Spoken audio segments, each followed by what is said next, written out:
को पैसा देने जी वाले बिल्कुल, लोग जी हैं, बिल्कुल वो वहां वैभव, बैठे हुए हैं। बिल्कुल बिल्कुल। चीमा साहब, ये जो आगा हिलाली साहब है ना, आपने बोला इनकी जबान फिसल गई।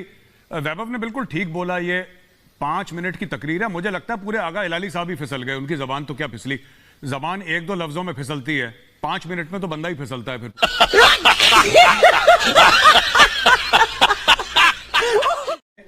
ये काम हो सकता है और मुरीद के में स्ट्राइक करने के लिए पाकिस्तानी एयर स्पेस को एंटर भी करने की जरूरत नहीं है, इंडिया से ही हो सकता है, पहली चीज। लेकिन वहां पे लोग रहते हैं, वहां पे मासूम लोग रहते हैं, और अगर वहां पे मिसाइल गिरेगी तो हाफिज सईद को कम ले जाएगी, मासूमों को ज्यादा ले जाएगी, और भारत ऐसा करता नहीं है सर। अगर भारत ऐसा करता होता तो बहुत पहले कई चीजें साफ हो चुकी होती।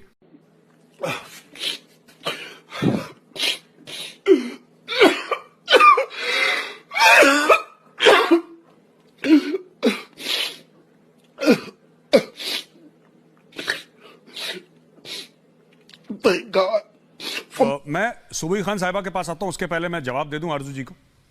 आरजू जी, ये एम्बेसी खोलने की बात, और मुझे नहीं लगता इंडिया से किसी ऑफिस बेरर ने, किसी मंत्री ने बात करी, तो मैं कहता रहता हूं, ठीक है। और मेरे साथ एक दूसरा कल्प्रिट स्क्रीन पे वैभव सिंह, तो ये तो हम ही कहते रहते हैं, हमारी एक छोटी सी अपनी फॉरेन पॉलिसी चल रही है, आप वो छोड़ दें उसको। This is not India's official position, but yes, मैं फिर से कहता हूं कि हाँ, एम्बेसी बनने चाहिए, बलूचिस्तान को आजाद होना चाहिए, और आखिर वो जो लड़ रहे हैं वहां पे, वो फ्रीडम फाइटर्स हैं। आप लोग उनको टेररिस्ट बोलते हैं, गलत चीज है, they are freedom fighters and we support our Baloch brothers and sisters.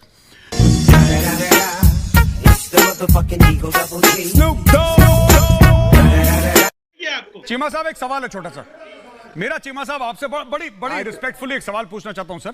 ये ठीक है, टिड्डियों का जो भी कर रहे हैं आप, आपका अंदर का मामला है मुल्क का। आप एक बात सर, पाकिस्तानी आर्मी भी इस बिजनेस में घुसने वाली है, फौजी फाउंडेशन करेगा कुछ? बुरा लगता है भाई, आप लोग भी जानते हो कि पाकिस्तान के सुप्रीम कोर्ट में एक याचिका दायर हुई है गौरव आर्या, जिसमें कहा गया है कि पाकिस्तान के 38% हिस्से में टिड्डियों के अंडे फैले हैं, बलूचिस्तान में 60%, सिंध में 25% और पंजाब में 15% हिस्से में टिड्डियों के अंडे हैं। ये बताओ, पाकिस्तान में कुछ जगह बची भी है क्या, पूरा टिड्डिस्तान बन गया है? ये देखिए, ये आपके सुप्रीम कोर्ट में याचिका है। फखर जी, आपको आवाज आ रही है?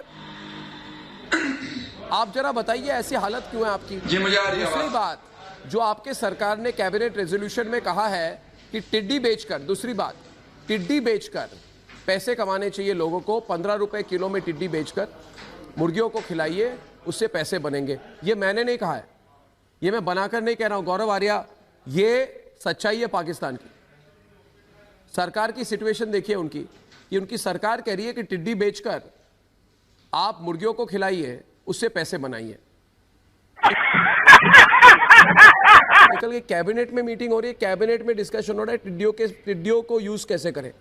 सोचिए पाकिस्तान की हालत, सारे मंत्रिमंडल के लोग बैठे हुए हैं, प्रधानमंत्री बैठा हुआ है, डिस्कशन चल रही है कि टिड्डियों का बिजनेस कैसा किया है। मतलब हालत अब कहने को बाकी क्या रहा? नहीं है, ये अटैक ईरान में भी हुआ है, गौरव जी जरा देखिए, पाकिस्तान में भी हुआ, ये अफगानिस्तान में भी और पाकिस्तान में भी हुआ। तो मेरा नहीं, अटैक फखर साहब, अटैक तो यहाँ पे भी देखिए, इंडिया में भी हुआ था। क्या करें पर ऐसा नहीं, हमारे यहाँ गजब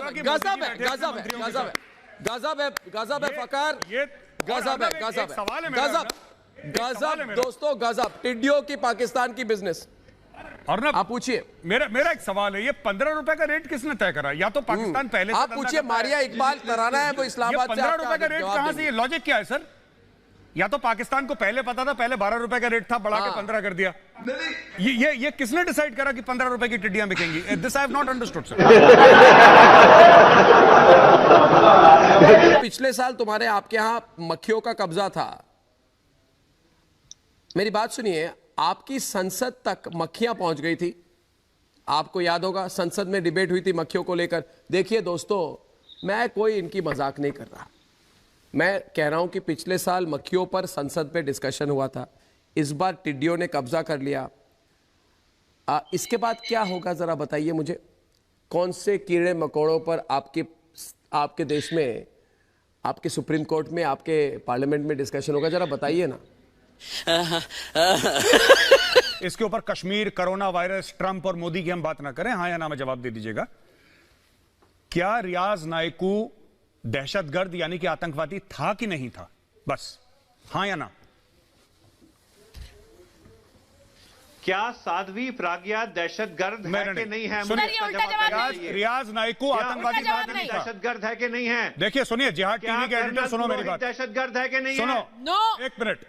साध्वी प्रज्ञा को supreme Jat court of TV के इंडिया ने एडिटर छोड़ा जिसने है, जो खुद हर कहा शाम को कि झूठी मैंने कॉन्स्टिट्यूशन हेमंत की करकरे को कसम मारा, खाते हो, वो साध्वी प्रज्ञा हर क्या शाम है? को झूठी कॉन्स्टिट्यूशन की जिसने कसम मेरे खाते भाई हो हेमंत करकरे को और दिल में मारा, हिंदुओं वो के लिए कातिल नफरत साध्वी लेके प्रज्ञा जिहाद क्या है? फैलाते हो। मैं फिर से एक सवाल पूछ रहा हूं, रियाज नाइकू आतंकवादी हमें था पता कि है नहीं कौन था? क्या हाँ है, या ना? हमारी असलियत जानता है देश। हाँ हम या ना? गांधीवादी हैं। हाँ या हम ना? गांधीवादियों की असलियत रियाज दुनिया नाइकू जानती है। आतंकवादी था, हाँ या ना? हाँ या ना? पहले मुझे साध्वी नहीं, प्रज्ञा पहले का नहीं, बताया। पहले मेरे सवाल का जवाब दो, तब मैं साध्वी बोलूंगा। प्रज्ञा वो दहशतगर्द क्या है कि नहीं है? नहीं, सुनिए। कर्नल पुरोहित नो। दहशतगर्द है या नहीं सुनिए, है? मुझे सुनिए, बताइए। सुनिए। कर्नल पुरोहित तुम्हारा बाप है। दहशतगर्द है कि नहीं है? कर्नल पुरोहित तुम्हारा बाप है। बात सुनिए, मेरी इसको बात निकालो यहाँ सुनिए। से। मैं अरे मुश्ताक निकालो इसको सुचारता यहाँ से पहले। नहीं, मैं मुश्ताक अरे इसको निकालो यहाँ से। Majid Hydari Get out। आपसे एक ही बात पूछ रही हूँ। एक मिनट यहाँ से निकलो, जाहिल इंसान, बिके हुए आईएसआई के एजेंट। मैं भगाओ आपसे इसे। सीधे पूछ रही हूँ। अरे भगाओ इसको गंजिया को यहाँ से। आपसे पूछ रही हूँ, सुनिए कोई मत पूछो इसको सवाल, भगाओ इसको। इसने कैसे कर्नल पुरोहित का नाम लिया? अरे भागो यहाँ से। माजिद हैदरी, ओए मेजर एक मिनट रुकिए। लश्कर तैयबा के कमांडर, भाग यहाँ से। माजिद हैदरी, भागो लश्कर के कमांडर यहाँ से।